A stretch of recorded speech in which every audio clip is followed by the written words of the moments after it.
અને જો તમે લાખો કરોડો રૂપિયા આપીને અમદાવાદમાં ઘર રાખો છો તો પણ તમારે ઉજાગરા કરવા માટે તૈયાર રહેવાનું. કારણ એ છે કે જો તમે અમદાવાદના પોશ વિસ્તારમાં રહો છો, ગોદરેજ ગાર્ડન જેવી સિટી જેવા વિસ્તારમાં પણ રહો છો, ત્યાં પણ તમને વગર ચોમાસે પાણી જ પાણી જોવા મળી શકે છે. અહીંયા પાણીનો વેડફાટ સરેઆમ થઈ રહ્યો છે. રોડ પર પાણીના ખાબોચિયા ભરાયેલા 24 કલાક તમને જોવા મળશે. ગોદરેજ ગાર્ડન સર્કલ પાસે પાણી ફરેલા હંમેશાથી જોવા મળશે. કારણ એ છે લાપરવાહી.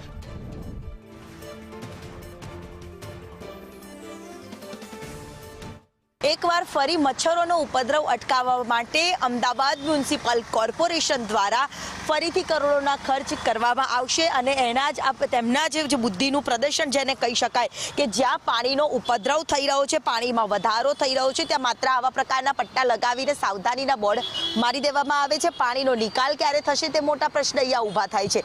અને અહીંયા જે ગોદરેજ ગાર્ડન સિટી વિસ્તારમાં પાણીનો વેડફાટ થઈ રહ્યો છે, અહીંયા મચ્છરોનો પણ ઉપદ્રવ થઈ રહ્યો છે.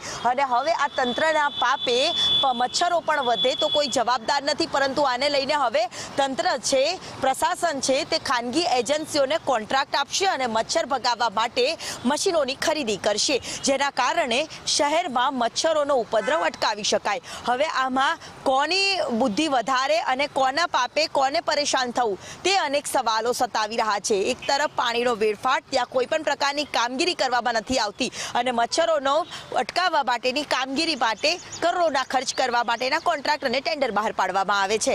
કેમેરામેન મનીષ વાણિયા સાથે